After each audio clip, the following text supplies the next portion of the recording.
All right, so today we have something actually quite special to talk about. I've been absent for a while because of, my stuff, but I want to shift the content more towards custom knives now, or, customized knives, because that is what I currently have in my mind and what I have to review. As long as I have those kinds of items, I'll keep reviewing them. And I've decided that I want to keep customizing things like that. Now, this knife is actually pretty damn special because it has been heavily, heavily customized by yours truly. Originally, this was a much longer blade. I'll show you a picture. And it is a basically Chinese knife, the kind that you get on Amazon with D2 steel. And it was just skeletonized, well, bare tang pretty much. It wasn't skeletonized. It had a deep cut in the middle. And it was very, very lightweight. Had a Kydex sheath that obviously I couldn't use, so I made this all by myself. I should probably, do the skulls on the back as well. Technically, this is the front, I guess. But I really like how this turned out, this burnished leather. Took me a while to get the skulls right, but before I did, I had a bunch of attempts, so I decided to leave this pattern on. And this one turned out to be really good, like that's in there pretty well. And then I just applied some mink oil to it, and, the whole thing is folded over design. It looks like kind of like a Kydex sheath would look in terms of design because I use the screws on just bare leather. It's going to be fine, I don't think there's any issue, and I wet formed it a little bit. There's actually a whole story to how and why I did this knife exactly the way that I did. And this is now my daily carry because it is technically legal, even though if police did catch me with it, they would have to send it off to expertise to make sure that it is not in fact considered a weapon because they don't know by themselves. Well, it depends on the particular case, but the point is they have the power to do it and they will probably do it. It's only a matter of time. The funny thing is, with the way I designed this sheath to go on my side, and well, I didn't initially think, I thought I'd kind of hide it in the crotch area because that'd be the most reliable, but I found it to be really uncomfortable. And so I had to improvise and I put it to my side and it turned out to work like really well.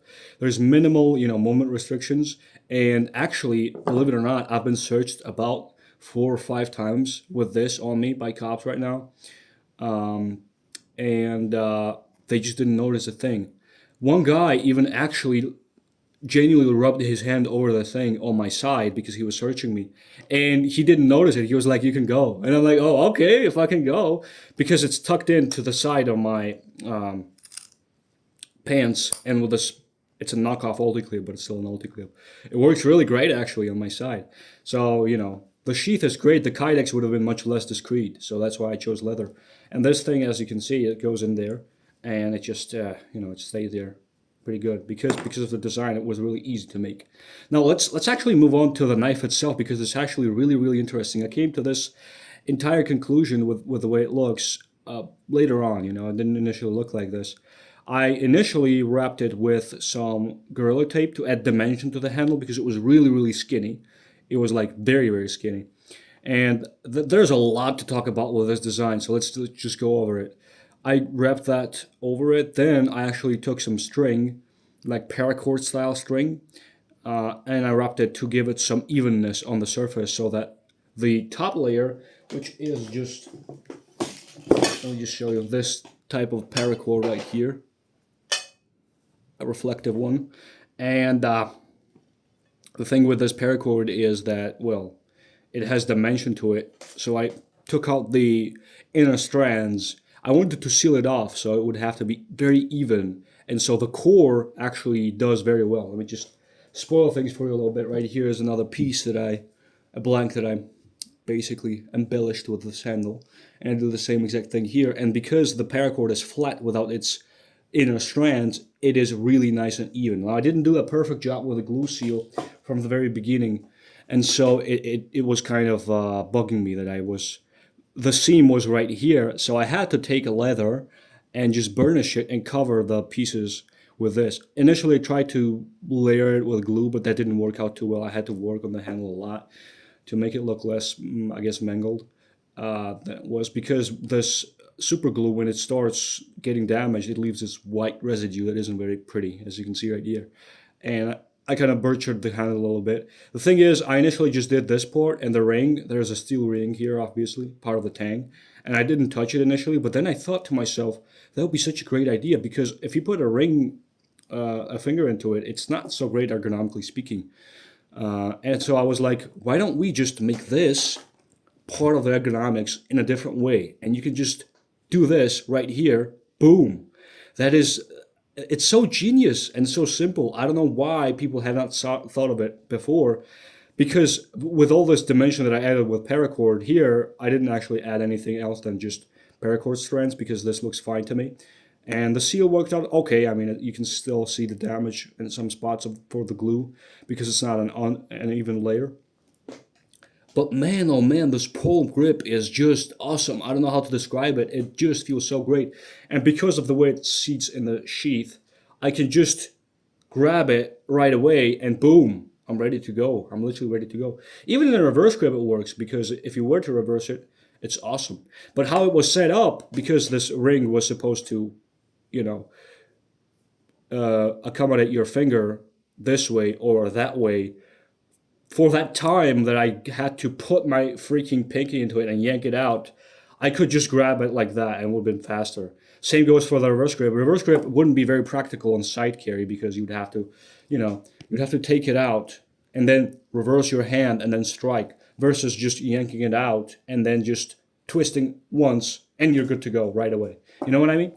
So practically speaking, this is a great, awesome design. And the blade, I have to tell you, the blade was also longer. I had to modify it to fit within the laws. The laws here are pretty, well, if we're being honest, they're freaking retarded, you know.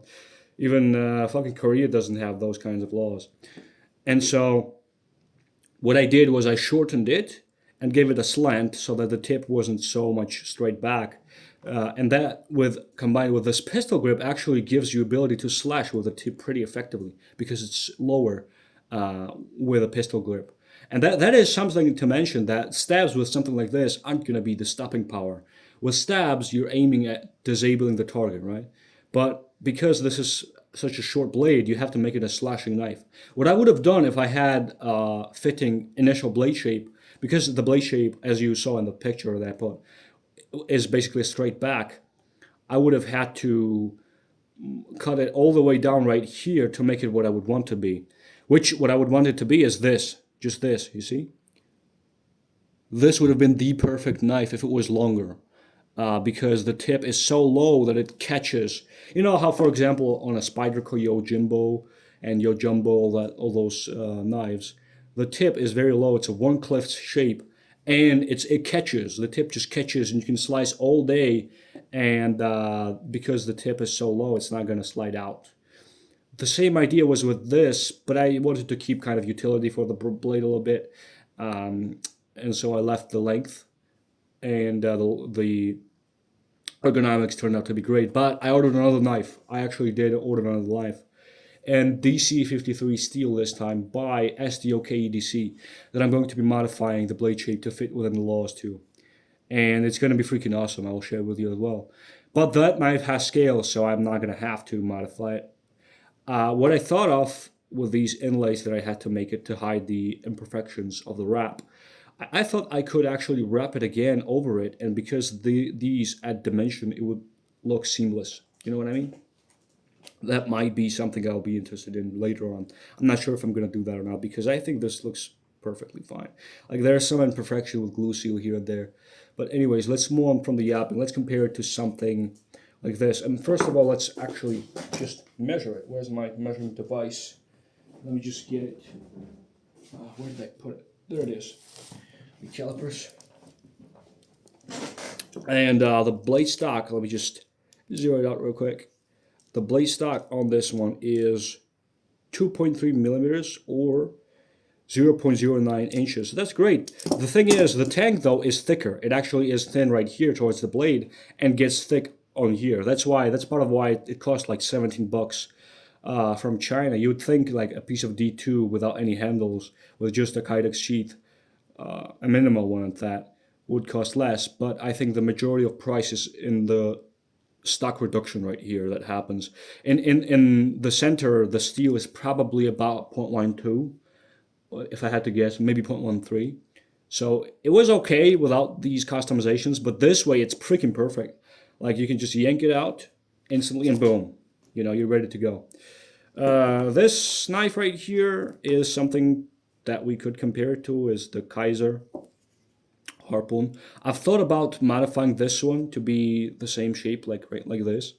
But I'm like, this section right here ruins the length because they're just gonna measure it from right here. They're just gonna do it, and that's I'm not gonna risk getting fined just because my knife has this thing and they can measure it from here to basically here. And so I would have to reduce the length of the blade to ridiculous amounts, and it would be basically unusable by that point. This one is probably thicker, right? Is it? Yeah, it's thicker, but the grind is taller, so this would be, of course, a better utilitarian knife. It has a pretty good Kydex sheath, minimal, and just how I like it. This specific one is a Halloween version with this engraving on it and all-time scales. Not a huge fan of these, by the way. I could have done a wrap on this too, but I think it's fine. I think it's fine just as a display piece currently, because this is a limited piece. I'm not going to use it that much. Now, a spoiler, what comes forward. What comes forward is very, very, very fun things. Let me just show you. I already showed you the kitchen knife, and well, I already showed you this probably in a different video. But you're gonna see those. You're gonna see a review on those, and this piece right here. Probably the most fun part was these inlays, as you can see. Let me show you close up. There's a skull. I burnished a piece of leather, then folded it over inside the ring because I don't care much about this functionality of it. I just care about this palm grip, which is fucking perfect. That's the way it is. And this right here was also kind of fun. I like the distorted look that it gained in the end. It's just how the burnishing turned out to be. I genuinely like this. And how it turned out. It looks kind of rugged. I just love it. I don't know. I just love this knife. A shame that it will have to be confiscated at some point, and I won't see it for like 2 months until I get response from the expertise bureau. But as it sits, I love it, man. I love it, and I'm gonna keep doing things like this. I ordered more leather. I ordered some rivets for leather because this, well, kind of looks cringe, don't you think? Rivets would look so much more authentic. But I think this is fine as is. Like, this is a different style of sheath. It's more of just functional, bare bones, and rugged look, which I love. I personally love. And I'm definitely going to be doing those skulls on the other side. I've got to remember to mink oil it afterwards too, though. It turned out to be pretty awesome. You can see I glued the bottom too. For first time of leatherworking in any capacity, this is pretty cool. Gotta say, if I'm feeling chill, I can just do it like this, and it's less intrusive. Has a lesser footprint, and this way, I would have to use it reverse grip. So I would have to have some time for a reverse grip. So in like chill situations, I can do that. Otherwise, it's great. I don't know what to say. It's just freaking awesome. That is all. I probably messed up the focus on my camera on this video. Freaking now. But oh well, it is what it is. I appreciate your guys' time. And if you're interested in this kind of content, let me know. If anyone watches it at all, I'm just doing it for the joy of it. So if you're in for the ride and for the next knives to come up, subscribe, like the video, etc., etc. I appreciate your time. And that's it. See you in the next one.